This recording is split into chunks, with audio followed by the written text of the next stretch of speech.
السلام علیکم ورحمۃ اللہ وبرکاتہ۔ الحمد للہ وحدہ والصلاة والسلام علی نبینا محمد وعلی آلہ وصحبہ اجمعین، اما بعد۔ آج کے درس میں ان باتوں کا بیان ہوگا کہ کن چیزوں سے روزے پر اثر ہوتا ہے، روزے ٹوٹ جاتے ہیں، اور کن چیزوں سے روزے نہیں ٹوٹتے۔ یہ بہت ہی اہم درس ہے۔ یقیناً جو آدمی روزہ رکھتا ہے اللہ تعالیٰ کی رضا حاصل کرنے کے لیے ہی بھوک پیاس اور روزے توڑنے والی چیزوں سے رکتا ہے، صبح صادق سے لے کر غروب آفتاب تک۔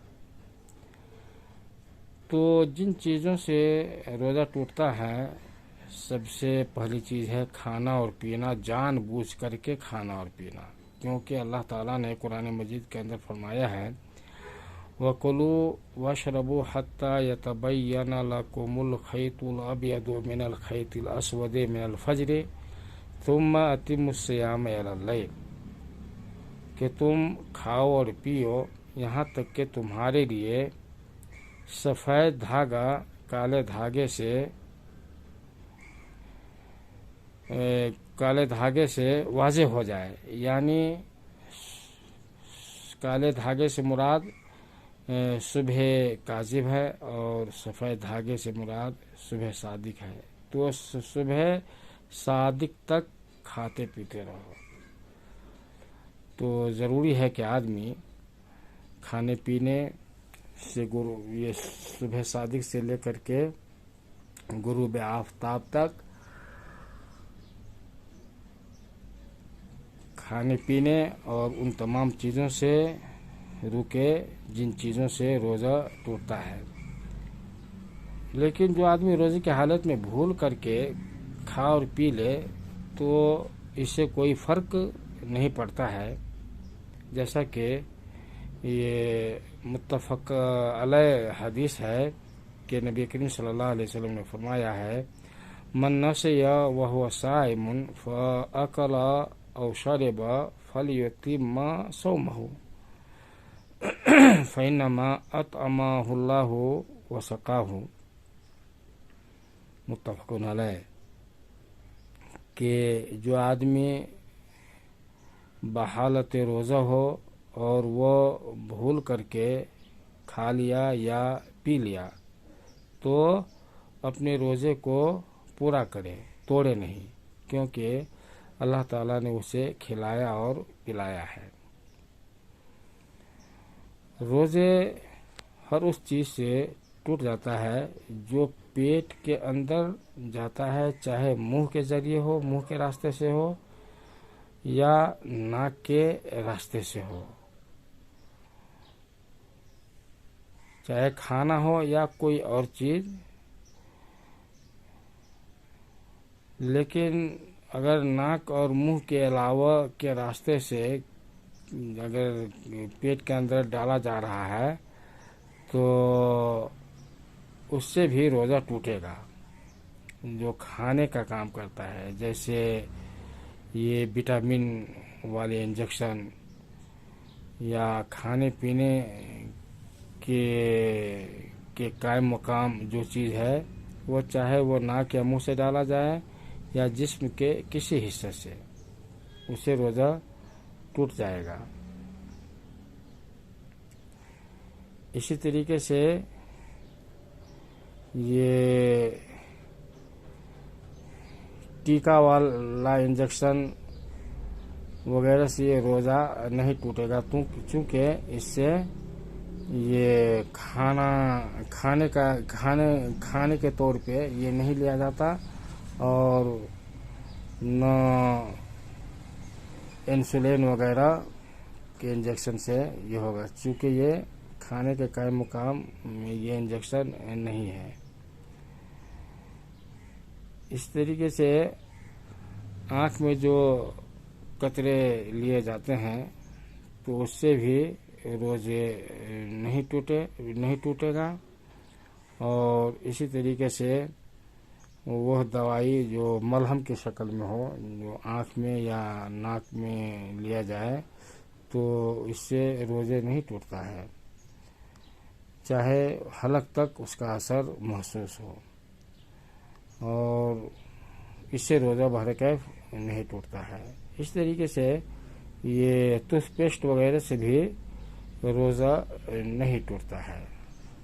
اور یہ گرگرہ کرتے وقت اگر پانی بغیر اپنے اختیار کے ایسے ہی کچھ چلا جائے تو اس سے بھی روزہ نہیں ٹوٹے گا. قصداً اگر وہ پانی پی لے تو روزہ ٹوٹتا ہے، لیکن گرگرہ کرتے ہوئے چلا جائے تو اس سے روزہ نہیں ٹوٹتا ہے.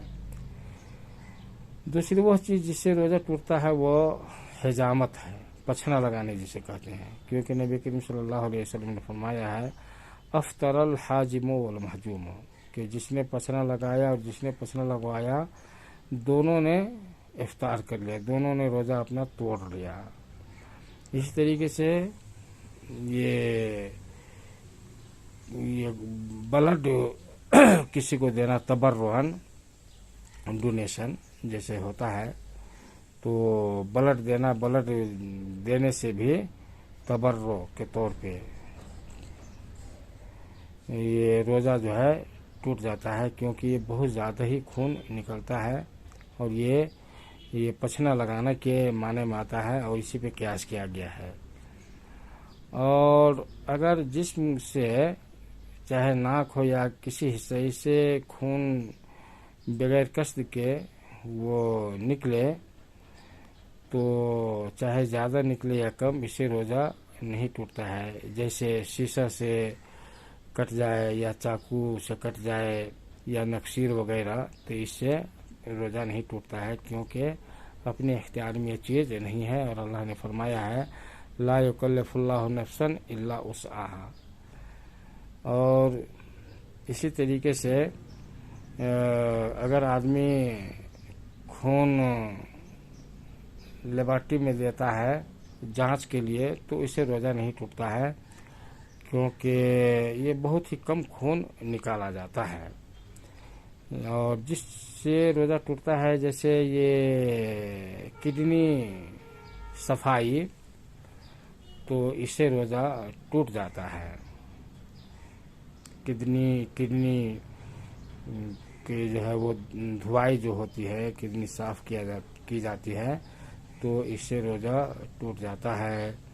اور اسی طریقے سے جمع بیوی سے روزے کی حالت میں اگر ملا تو اس سے روزہ ٹوٹ جاتا ہے، اور وہ اس کے اوپر کفارہ بھی ہے، چاہے جمع کرتے ہوئے منی کا انزال، منی وہ نکلا ہو یا نہیں نکلا ہو، بہرکیف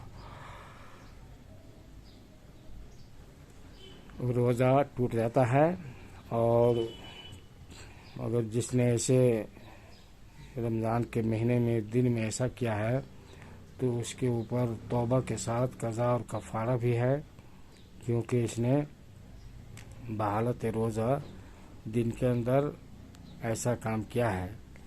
اور کفارہ یہ ہے کہ آدمی مسلسل 2 مہینے کا روزہ رکھے، اور اگر اس کی طاقت نہیں ہے تو 60 مسکین کا کھانا کھلائے، اور یا نہیں تو غلام آزاد کرے. تو ہمارے یہاں غلام آزاد کرنے کا رواج نہیں ہے، لیکن 2 مہینے کا مسلسل روزہ رکھے، اور اگر استطاعت نہیں ہے تو 60 مسکین کا کھانا کھلائے.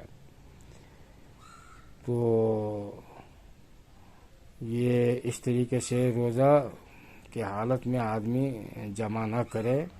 اور اسی طریقے سے اگر آدمی روزہ رکھا ہے اور وہ خواب میں احتلام ہو گیا ہے نیند کی حالت میں، تو اسے روزہ نہیں ٹوٹتا. لیکن اگر وہ اپنے قصداً احتلام کیا ہے، منی نکالا ہے، تو اسے روزہ ٹوٹ جاتا ہے. اسی طریقے سے چوتھی چیز جس سے روزہ ٹوٹتا ہے وہ قصداً قے کرنا، یعنی معدے میں پیٹ میں جو کچھ ہے وہ انگلی کر کے ہو یا کوئی اور حرکت کر کے